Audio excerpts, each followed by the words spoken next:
शांति नगर की गलियां अब पूरी तरह जाग चुकी थीं।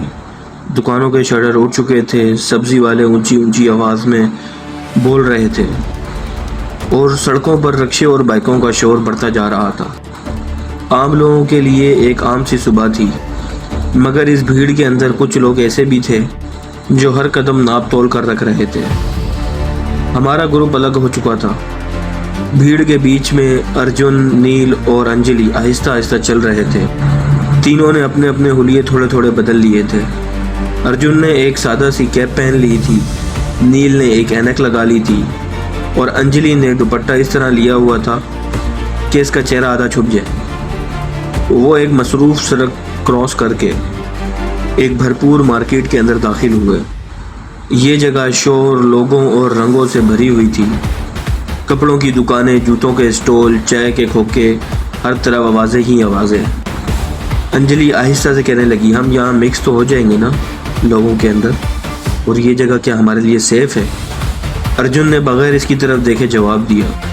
अर्जुन कहने लगा, कोई जगह सेफ़ नहीं होती, बस कुछ जगहें कम ख़तरनाक होती हैं। नील चलते चलते रुक गया। इसकी नज़र एक दुकान के ऊपर लगे सीसीटीवी कैमरे की तरफ उठी। नील ने दबी आवाज़ में बोला, कहने लगा, मसला यही है, हम जहाँ जाते हैं कोई ना कोई देख रहा होता है। अर्जुन ने हल्के से ऊपर देखा और नज़रें हटा ली। अर्जुन कहने लगा, तो हम उन्हें वही दिखाएंगे जो वो देखना चाहते हैं। और दूसरी तरफ कबीर, विक्रम, रोहित और समीर एक निस्बतन तंग गली में दाखिल हो चुके थे, जो सीधी जाकर कृष्णा गली में खुलती थी। ये गलियां पुरानी थीं, दीवारों पर उखड़े हुए पेंट और लटके हुए बिजली के तार, और गली में जगह जगह पानी और खड्डे। एक बूढ़ा आदमी अखबार पढ़ते हुए दरवाजे के बाहर बैठा हुआ था। उसने एक लम्हे के लिए इन सबको देखा, फिर दोबारा अखबार में गुम हो गया। समीर ने आहिस्ता से कहा, मुझे ये जगह ठीक नहीं लग रही, बहुत खामोशी है। कबीर ने गर्दन मोड़ के पीछे देखा। कबीर ने कहा, खामोश जगह ही डेंजरस ज़्यादा होती है। इसी लम्हे एक खिड़की का पर्दा हिला, जैसे किसी ने अंदर से झांक कर देखा हो। रोहित फौरन रुक गया, सरगोशी में कहने लगा, तुम लोगों ने देखा? विक्रम ने बगैर घबराए आहिस्ता से जवाब दिया, हाँ, और वो भी हमें देख चुका है। चंद लम्हों के लिए हम सब रुक गए। गली में एक अजीब सा सन्नाटा छा गया, जबकि बाहर की सड़क पर अब भी शोर था।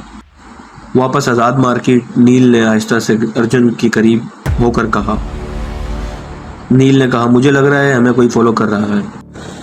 अंजलि फौरन चौंकी, कहने लगी, कौन है और कहाँ है? नील ने सीधा जवाब देने की बजाय एक शीशे की दुकान की तरफ इशारा किया। कोई शख्स शीशे की रिफ्लेक्शन में नज़र आ रहा था। एक आदमी सादा कपड़ों में बार बार रुक कर इन्हें देख रहा था।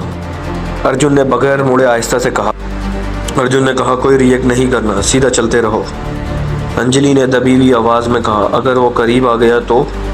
अर्जुन की आवाज़ अब थोड़ी सख्त हो गई, तो हम उसके करीब आने देंगे। और कृष्ण गली में हवा में नमी बढ़ गई थी। कहीं से पानी टपकने की आवाज़ें आ रही थीं। समीर ने रुककर अचानक पीछे देखा। ज़मीन पर एक निशान बना हुआ था, ईंट से खींचा गया निशान, बिल्कुल वैसा ही जैसा नील ने बताया था, मगर वो निशान उल्टा था। समीर हल्का सा घबराए हुए आवाज़ में बोला, ये वही मार्क है। कबीर ने फ़ौरन झुककर चेक किया, और ये उल्टा है, मतलब? विक्रम ने कहा, मतलब खतरा हमारे सरों पर है। इसी लम्हे गली के दूसरे सिरे पर किसी के कदमों की आवाज़ें आई, आहिस्ता, नपी हुई, जैसे कोई जल्दी में ना हो। सबकी नज़रें एक साथ उसी तरफ मुड़ी। एक साया दीवार पर उभरा और वो आहिस्ता आहिस्ता करीब आने लगा, और दूसरी तरफ वो आदमी अब और करीब आ चुका था और नज़रें सीधी उन पर साकिन थी। नील दबी हुई आवाज़ में बोला, ये अब रुकने वाला नहीं है। अंजलि की सांसें तेज़ हो गई। अर्जुन, अब क्या करें? अर्जुन ने पहली बार हल्के से मुड़कर पीछे देखा। इसकी आंखें उस आदमी से मिली और एक लम्हे के लिए दोनों रुके। फिर अर्जुन ने आहिस्ता से कहा, अब खेल शुरू होता है, मगर हमारी हमारे तरीके से। वो अचानक बाईं तरफ एक संग से रास्ते में मुड़ गया और अगले ही लम्हे वो तीनों भीड़ के अंदर गायब हो गए। पीछे वो आदमी चंद सेकंड के लिए रुका, फिर उसका चेहरा हल्के से मुस्कुराया, जैसे इसे यही चाहिए था। मैं भीड़ में था मगर बैठकर सब कुछ जायज़ा ले रहा था, मगर मैं भीड़ का हिस्सा नहीं था। हर चेहरा मेरे लिए एक सवाल था और हर हरकत एक इशारा। मैंने रफ्तार मामूल के मुताबिक रखी थी, ना तेज़ ना आहिस्ता, और मैं दिल में यही सोच रहा था, असल खेल यही होता है, नज़र ना आना। पीछे वो आदमी अब भी था। मैंने मुड़कर नहीं देखा, लेकिन मुझे इसकी मौजूदगी महसूस हो रही थी। ये एहसास गलत भी हो सकता था, मगर आज तक ऐसा कभी नहीं हुआ था। मैं एक कपड़े की दुकान के सामने रुका। ऊपर लटकते रंग बिरंगी कपड़े हवा में हिल रहे थे।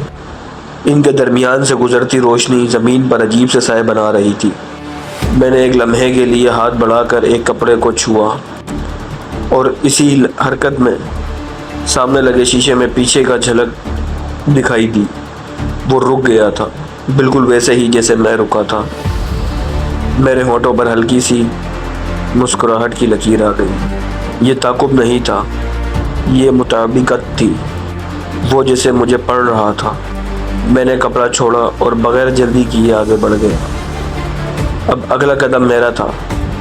मैं सीधा रास्ता छोड़कर एक तंग गुजरगाह में मुड़ गया। यहाँ रोशनी कम थी, दीवारों पर नमी, नीचे गलियों में निशान और ऊपर लटकते तार जैसे किसी जाल की तरह फैलाए हुए थे। मैं गुजरगाह के बीच में नहीं रुका, बल्कि दाईं तरफ एक टूटे हुए दरवाजे के साथ साए में खड़ा हो गया। सांसें आहिस्ता, दिल काबू में और आंखें मुकम्मल होश में। चंद लम्हे गुजरे, फिर कदमों की आवाज़ें आई। वो अंदर आ चुका था।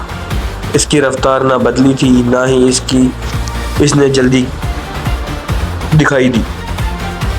ये इसकी सबसे बड़ी पहचान थी। मैंने नज़रें ज़मीन पर रखी और इसके जूतों की चाप सुनी।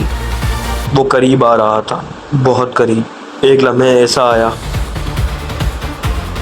जब वो मेरे सामने से गुजर सकता था या रुक सकता था। वक्त सुस्त हो गया, सांस रुक गई और फिर वो रुका।